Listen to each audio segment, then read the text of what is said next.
오늘 읽은 본문의 말씀은 모세의 이야기를 기록하고 있습니다.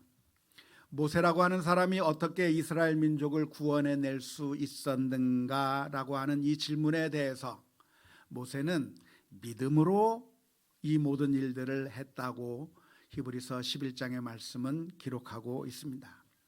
모세가 믿음으로 했던 일들에 대해서 네 가지로 설명을 하고 있는데요. 첫 번째는 모세는 바로의 궁정에서 살기보다는 이스라엘 민족과 함께 고난을 받는 것을 선택했는데 그것이 바로 믿음에서 나온 행동이었다고 설명하고 있습니다. 두 번째로 바로 왕 앞에 서게 되었을 때 모세는 쫄지 않고 담대하게 설 수가 있었는데 이러한 담대함이 어디서 나왔는가? 바로 믿음에서부터 나온 것이라고 설명하고 있습니다. 유월절 예식을 제정한 것도 믿음에서 제정한 행동이었고 홍해 바다를 건넌 것도 바로 믿음에서 나온 행동이었다고 오늘 설명하고 있습니다. 믿음이 무엇일까요?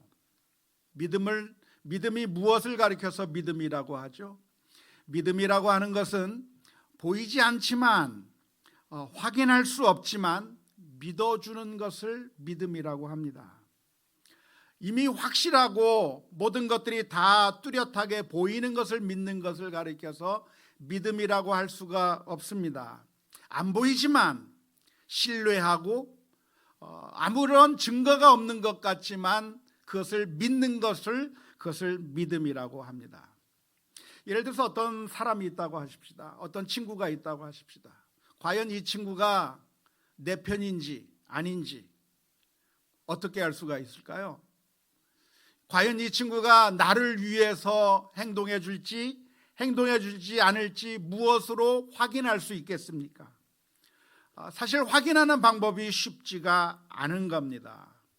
나에게는 좋게 이야기하고 있는 것 같지만 내게 비수를 꼽을 수 있는 가능성이 있는 거죠. 하지만 어떤 한 친구를 바라볼 때 이 친구는 나를 도와줄 친구이고 나의 사랑하는 아주 절친한 친구라고 믿어준다고 한다면, 아무런 증거가 없지만 그 사람을 믿어준다고 하면 그 친구에 대한 믿음이 있는 것이라고 말할 수가 있겠습니다.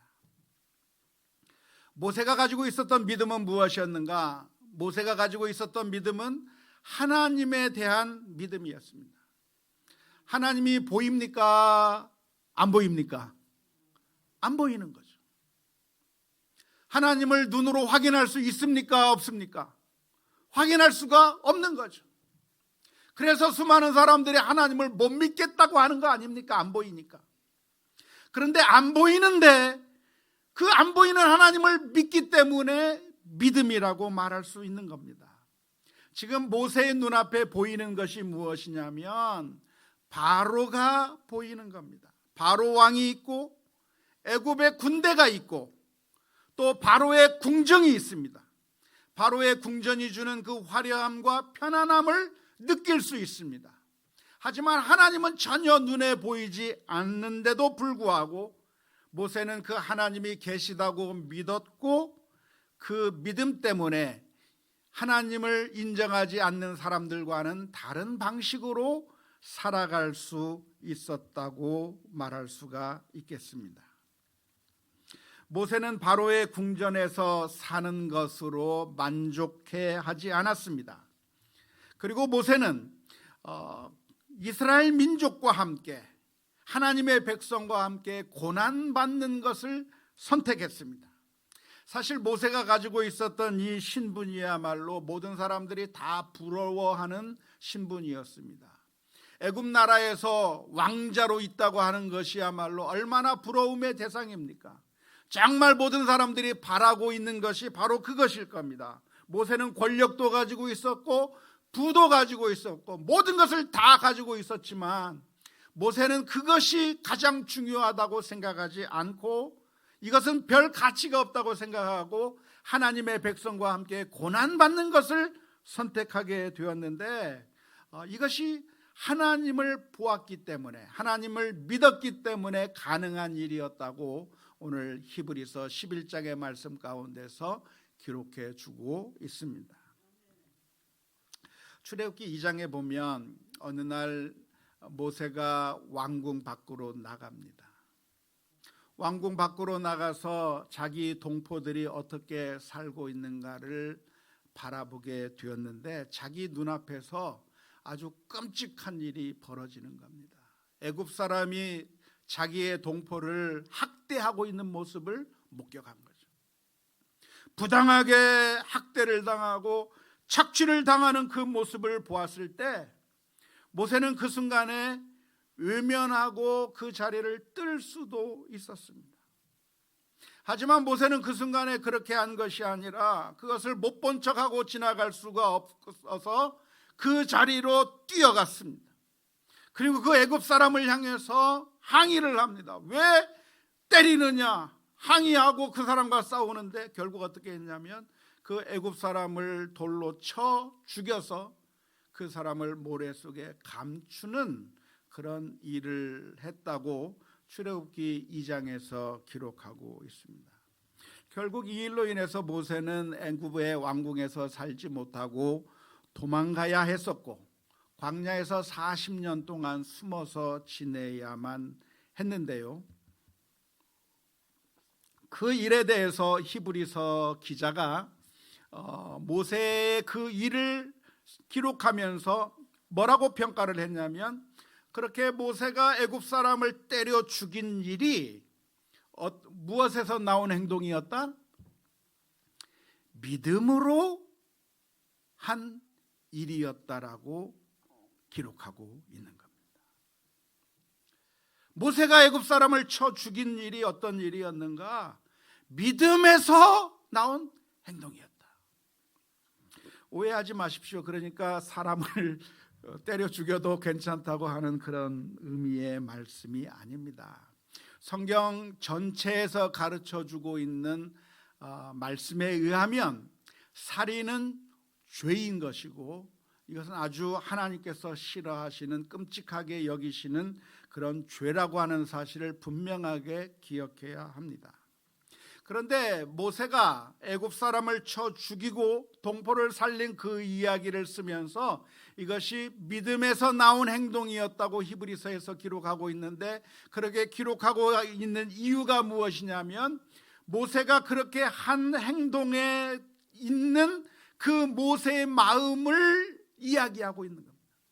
모세의 마음이 어떠했는가, 모세의 동기가 무엇이었는가에 대해서 말하고 있는데 모세는 고난받는 그 사람을 볼 때 모른 척하고 지나간 것이 아니라 찾아가서 그 고난당하는 사람을 위해서 무엇인가 구원을 베풀고자 하는 마음이 있었다고 하는 것인데 그것이 무엇이었는가? 믿음에서 나온 행동이었다고 말하고 있는 것입니다.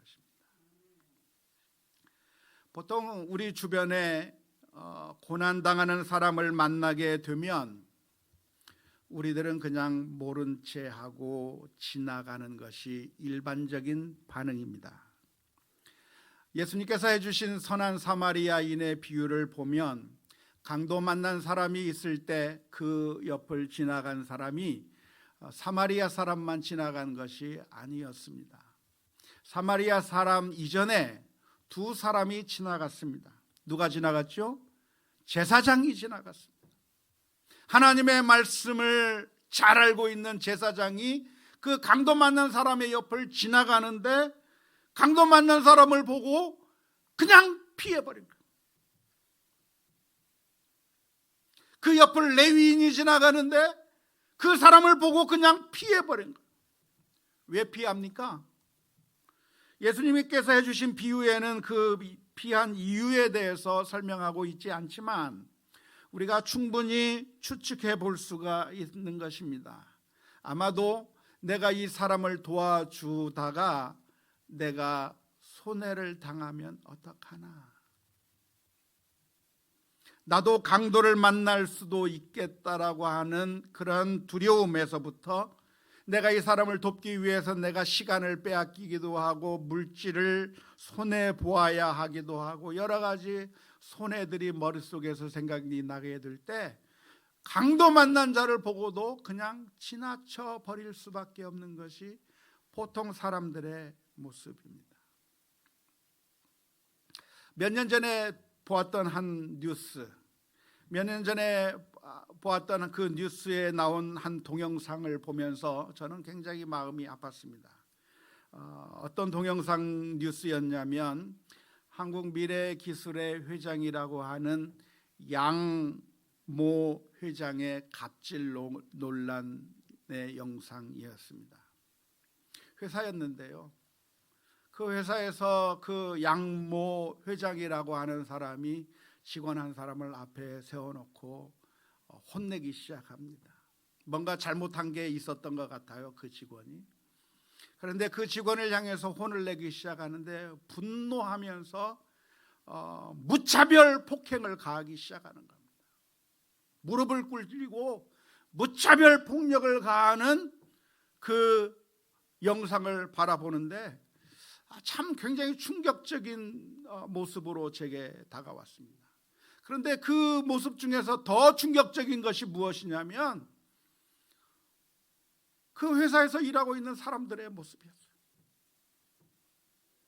지금 이곳에서는 한 사람이 정말 인격적인 모욕을 당하면서 두드려 맞고 있는데 바로 그 옆에 있는 사람이 무엇을 하고 있냐면 마치 내 주변에서 아무 일도 일어나지 않는 것처럼 그냥 업무에만 치중하고 컴퓨터를 두드리면서 내 앞에서 아무것도 일어나지 않고 아무것도 보지 않은 것처럼 그냥 외면하면서 자기 일에만 열중하고 있는 직원들의 그 모습을 보면서 엄청난 충격을 받을 수가 있습니다. 누구 한 사람이 일어서서 이러시면 안 된다고 말리는 사람이 없는 거예요. 왜 안 말릴까요? 말렸다가는 자기도 고난을 당하고 회사에서 쫓겨날지도 모른다고 하는 그 위기의식 때문에 애써 외면하면서 그냥 지나쳐버려요. C.S. 루이스라고 하는 영국의 문필가는 이런 이야기를 했습니다. 사람들이 사랑을 베풀지 못하는 이유는 무엇인가?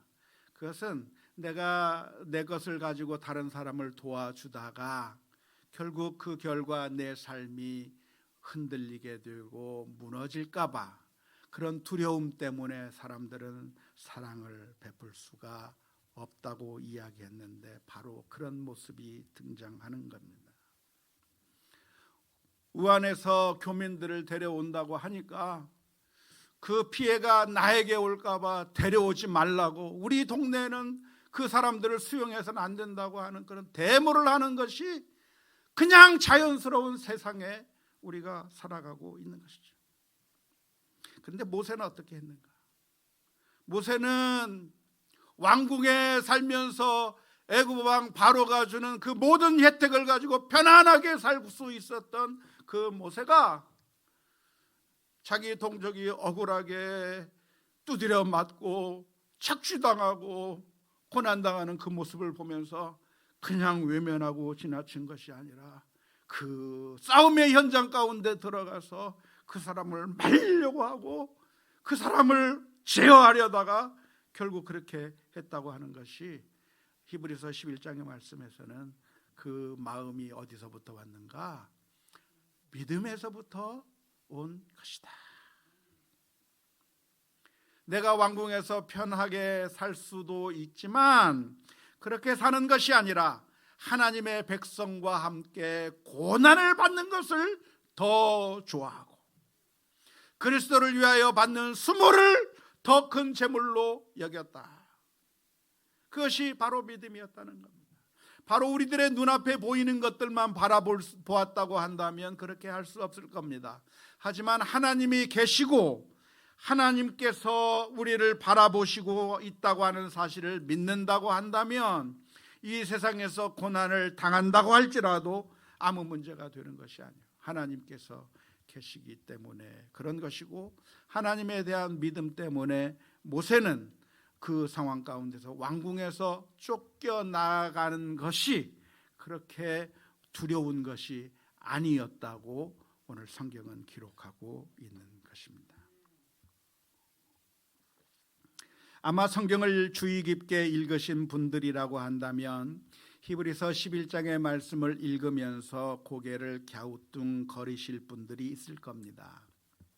왜냐하면 히브리서에서 기록하고 있는 내용과 출애굽기에서 기록하고 있는 내용이 상반된 것처럼 보이기 때문에 그렇습니다. 히브리서에서는 뭐라고 표현하냐면 모세가 이런 일을 할 때에 무서워하지 않았다고 표현하고 있는데요. 히브리서 11장 27절의 말씀을 보면 이렇게 기록합니다. 믿음으로 애굽을 떠나 왕의 노함을 무서워하지 아니하고 곧 보이지 아니하는 자를 보는 것 같이 하여 참았다라고 설명하고 있습니다. 모세는 바로가 진노하는 것 따위는 무서워하지 않았다라고 히브리서 11장에서 기록하고 있는 것이죠. 하지만 우리가 출애굽기 2장의 말씀을 가만히 똑같은 이야기를 기록하고 있는 출애굽기 2장의 말씀을 읽어보면 거기는 정반대의 기록이 되어 있습니다. 출애굽기 2장 14절의 말씀을 보면 이렇게 표현하고 있는데요. 모세가 두려워하여 일이 탈로 되었도다라고 말하는 장면이 출애굽기에 나옵니다. 그러니까 출애굽기에서는 모세가 사람을 죽여놓고 그것이 발각된 것이 두려워하고 바로 왕을 너무나도 두려워해서 무서워해서 도망가게 되었다고 하는 것을 기록하고 있는 것인데, 모세가 무서워하고 두려워한 것이 맞을까요? 모세가 두려워하지 않고 무서워하지도 않았다고 보는 것이 맞을까요? 어느 표현이 맞습니까? 서로 상반된 표현이 되어 있는데 사실은 둘 다 맞습니다. 사실은 무서웠어요. 모세가 전혀 두려운 마음이 없었던 것이 아닙니다. 믿음으로 담대하다고 하는 얘기는, 믿음으로 담대하게 살아간다고 하는 이야기는 우리들의 마음 가운데 두려운 마음이 하나도 안 드는 것을 의미하는 것은 아닙니다. 사람의 마음이라고 하는 것은요, 내가 의지를 가지고 있다고 해서 컨트롤할 수 있는 것이 아닙니다.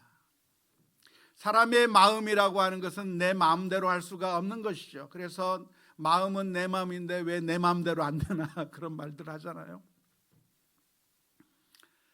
마음이라고 하는 것은 무서운 것을 보면 무서운 마음이 들게 되어 있습니다.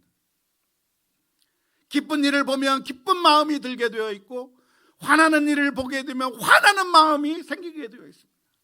슬픈 일을 만나면 슬픈 마음이 들 수밖에 없는 것이죠.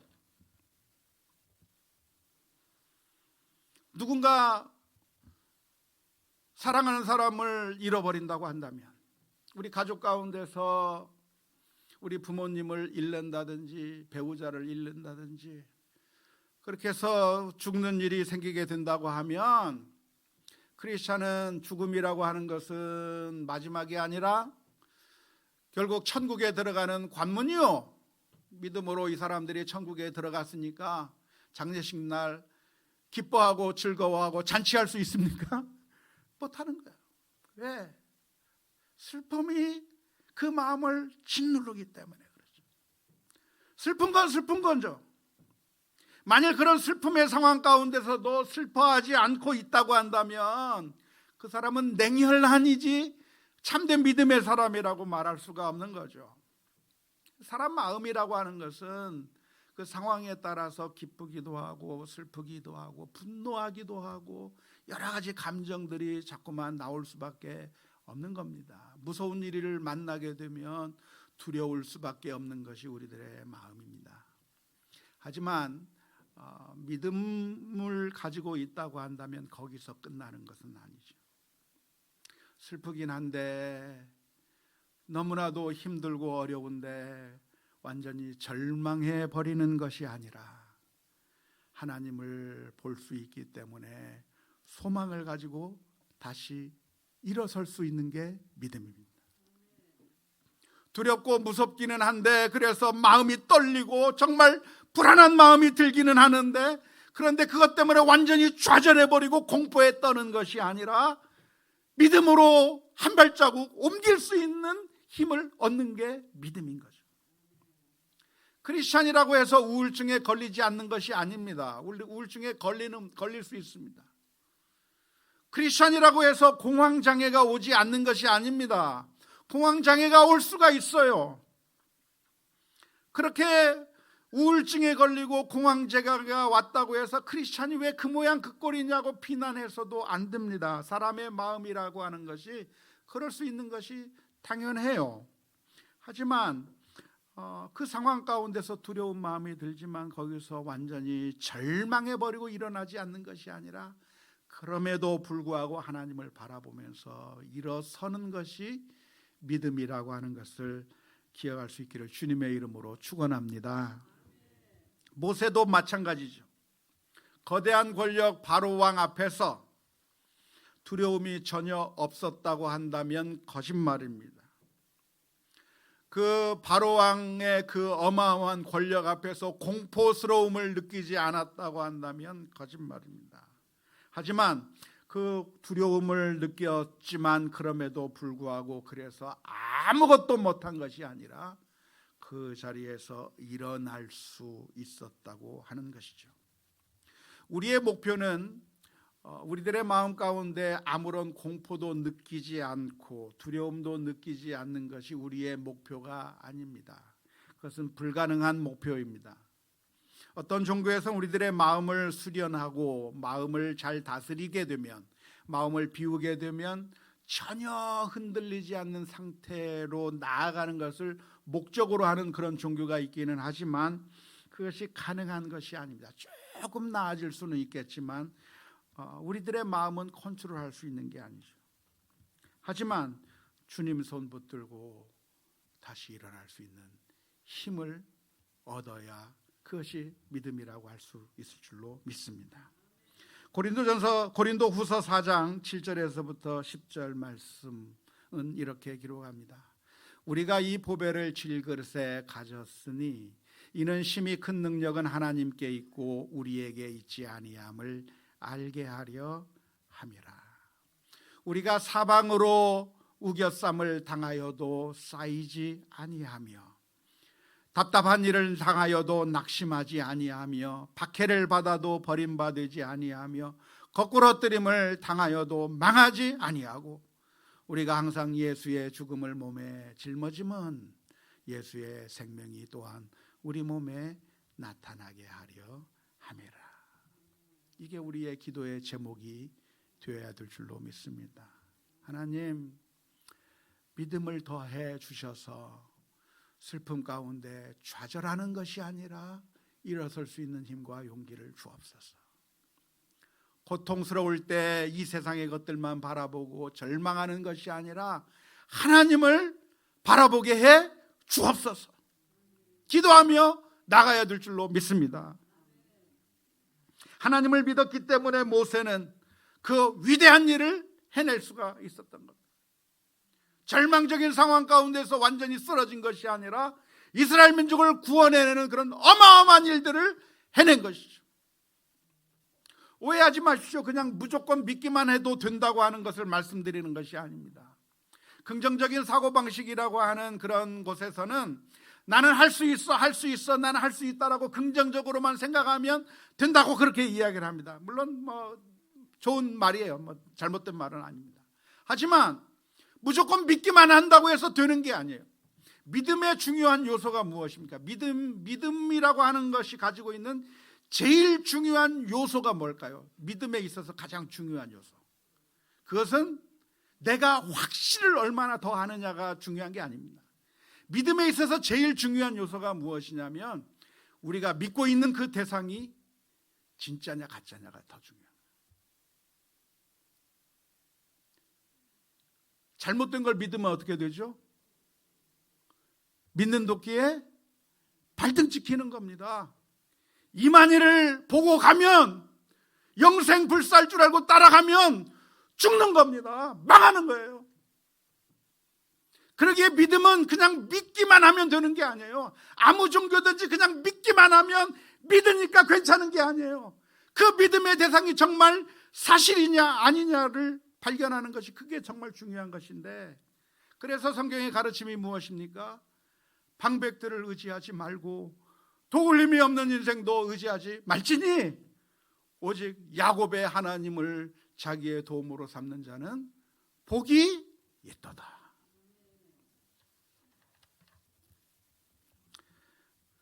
우리가 만난 지금 이 시기는 아주 힘들고 어려운 시기입니다. 우리가 2020년을 시작하면서 꿈과 희망으로 시작을 했습니다. 하지만 금년 시작하자마자 얼마 되지 않아서 코로나19 바이러스가 전 세계를 강타해 버렸고, 이 조그만 눈에 보이지 않는 이 바이러스가 우리 인간의 삶을 얼마나 송두리째 앗아가 버리고 흔들어 버리고 있는가, 그 영향을 우리 모두가 다 겪고 있습니다. 우리들의 일상은 무너져 버렸습니다. 지금까지 우리가 누리고 있던 모든 행복들, 모든 그 누림들을 다 빼앗겨 버린 상태가 되어 버렸습니다. 사람들이 사람을 믿지 못하는 그런 상태가 되어버렸고, 또 경제는 올스탑 되어서 정말 힘들고 어려운 고난의 시기를 겪고 있는 분들도 많을 겁니다. 함께 모여서 하나님 앞에 예배하는 것이 그냥 당연한 줄 알았는데 그것이 불가능해진 시대에 우리가 살아가고 있습니다. 우리의 인생이 얼마나 취약하고 눈에 보이지 않는 조그마한 것이 우리를, 전 세계를 흔들어 버리는 그런 위험한 시대에 살아가고 있습니다. 근데 사실은 이런 코로나 바이러스가 이 세상을 강타하기 이전에도 사실 우리 눈에는 잘 보이지 않지만 영적인 바이러스가 늘 우리 곁에 상존해 있었다고 하는 사실을 알고 계십니까?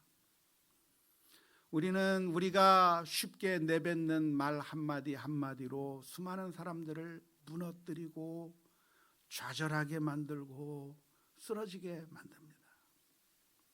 특별히 우리 부모님들이 우리 자녀들을 향해서 그냥 생각지 못하고 내뱉었던 말 한마디 한마디들이 코로나 바이러스가 사람들을 쓰러뜨리고 심지어 죽음에 이르게 하는 것처럼 우리들이 했던 그 말 한마디 한마디가 우리 자녀들의 영혼을 갉아먹고 자신감을 잃게 만들고 고통 가운데 정말 힘들게 살아가도록 만드는 그런 바이러스들을 우리들이 얼마나 전파를 하면서 살았는지 몰라요.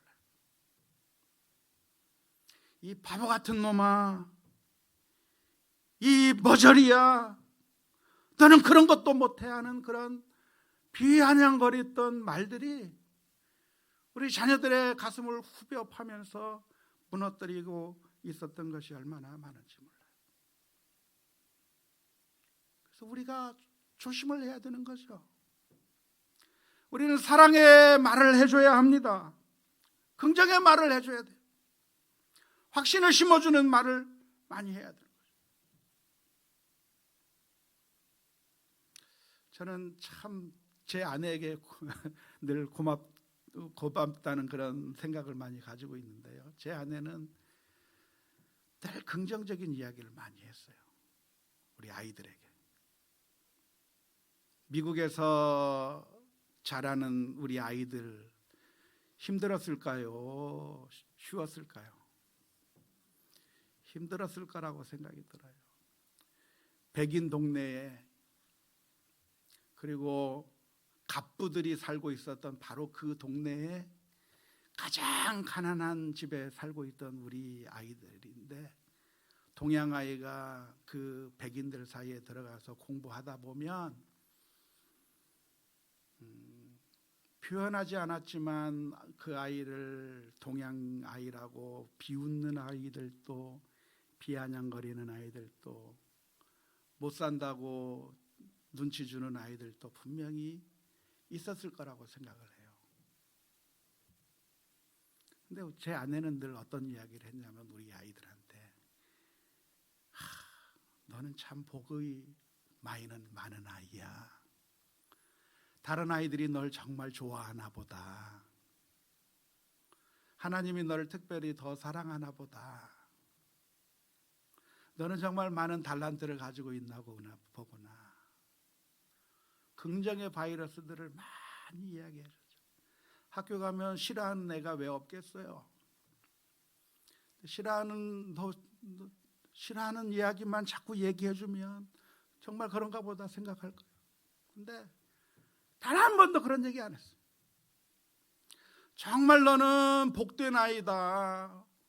너네 할머니들이 너를 위해서 얼마나 기도 많이 해주고, 그래서 정말 하나님이 너를 너무나도 사랑해 주니까 다들 너를 그렇게 사랑해 주고, 그러면 아이가 밝아지면서 자신감을 얻고,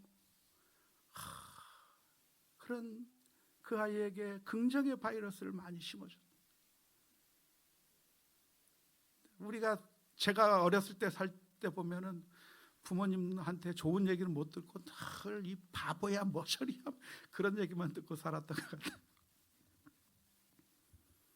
뿐만 아니라 우리가 다른 사람들을 향해서 그런 나쁜 바이러스를 퍼뜨리지 않는 것도 중요하지만, 우리에게 그런 말의 바이러스들이 자꾸만 공격해 올 때 우리를 방어해야 되는 거죠. 우리가 지금 마스크 다 쓰고 있는 것처럼 사실은 이 마스크보다 더 중요한 것이 무엇이냐면 믿음의 마스크가 더 필요해요. 믿음의 세정제가 더 필요해요. 이 세상 수많은 사람들은 우리를 향해서 비아냥거리고 손가락질하기도 하고 너는 못돼 처먹었다고 이야기하고 우리를 향해서 좋은 이야기하고 있지 않을 때, 이 세상의 것들을 바라보면서 절망과 고통 가운데 쓰러져 일어서지 않을 것이 아니라 그 순간에 영적인 세정제를 하고 마스크를 해서 믿음의 눈으로 하나님을 바라봐야 되는 거예요. 그 하나님이 나를 사랑하고 계시다고 하는 사실을 바라봐야 되고, 하나님은 어떤 하나님이신가? 나를 사랑하시고 이스라엘 민족을 사랑하셔서 아브라함에게 했던 약속, 이삭에게 야곱에게 했던 그 약속을 잊지 아니하시고 궁극적으로 가나안 땅으로 인도하시는 그 하나님, 고통 가운데 있는 이스라엘 민족의 울부짖음을 외면치 아니하시고 들어주셨던 그 하나님, 그 하나님이 나를 사랑하고 계시고 나에게 지금까지 놀라운 은혜를 베풀어 주신다고 하는 영적인 그 세정제 마스크로 믿음의 눈으로 이 세상을 바라보아야 될 줄로 믿습니다. 하나님이 어떻게 우리를 사랑해 주셨습니까? 하나님은 여러분들을 사랑하고 계셔요. 저는 여러분들을 모두 다 똑같이 사랑해 줄 수 있는 능력이 없지만 하나님은 여러분 한 사람 한 사람을 다 사랑하고 계셔요. 그러기에 그 아들을 십자가에 내어주셔서 우리를 위하여 피를 다 흘려주시고, 그래서 우리를 죽음 가운데서 구원해 주시는 하나님의 놀라운 사랑을 저와 여러분들이 바라보아야 될 줄로 믿습니다. 지난주에 사우스 차이나 모닝 포스트라고 하는 그 신문에서 올린 동영상 하나를 보았습니다. 후베이 성이 지금 봉쇄가 되어서 지금 그곳 사람들이 고통을 당하고 있는데요, 바이러스가 창궐한 그 후베이 성을 다른 지역으로 확산되지 않기 위해서 중국 정부는 후베이 성을 봉쇄해 버렸습니다. 후베이 성에 사는 사람들이 단 한 사람도 다른 지역으로 움직이지 못하도록 봉쇄를 해버린 거죠. 그래서 막겠다는 겁니다. 참 비인간적인 방법이죠. 그래도 할 수 없이 아무튼 그렇게 막았어요. 그래서 그 후베이 성에 사는 사람들은 그 성 밖에 나갈 수가 없는 겁니다. 경찰들이 바리케이트를 치고 성 전체를 둘렀습니다. 길을 다 막았습니다. 아무도 한 명도 빠져나가지 못하도록. 그런데 그 바리케이트 앞에 한 여성이 나타난 거예요. 누가 나타났는가? 루 유해진이라고 하는 한 여성이 나타난 거예요. 그리고 그 바리케이트 앞에서 그 여성이 막 애원하는 거예요. 여기 지금 내가 데리고 있는 내 딸이 암에 걸려 있는데, 백혈병에 걸려 있는데 이 아이를 좀 제발 치료해 주세요.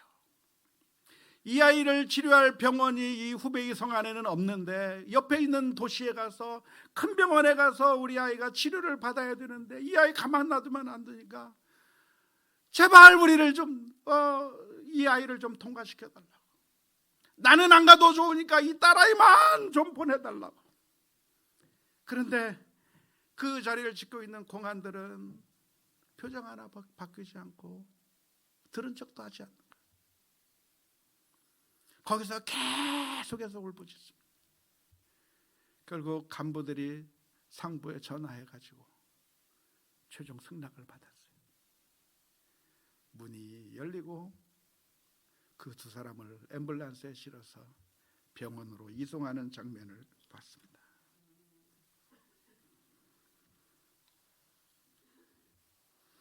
사랑하는 자녀라고 한다면 그 삼엄한 중국의 공안의 바리케이트도 뚫어버리는 그런 모정으로 자녀를 보호하고 싶은 것이 부모의 마음인데, 하나님께서는 저와 여러분들을 너무나도 사랑해 주셔서 하나밖에 없는 그 아들을 우리 위에 내어주셨습니다. 우리가 이 한 주간 살아가는 동안에 우리가 바라볼 것은 통장에 돈이 떨어져 있는 그 현실만을 볼 게 아닙니다. 가게는 열었지만 아무도 오지 않는 그 답답한 상황만을 바라볼 게 아닙니다. 우리의 가정에 여러 가지 문제와 아픔들이 있어도 그것만을 바라볼 게 아니라 하나님께서는 저와 여러분들을 사랑해 주셔서 은혜를 베풀어 주신다고 하는 것을 바라보며 믿음의 눈으로 하나님을 바라보는, 상 주시는 이심을 바라보며 믿음으로 승리하는 우리 모두가 다 될 수 있기를 주님의 이름으로 축원합니다. 우리 함께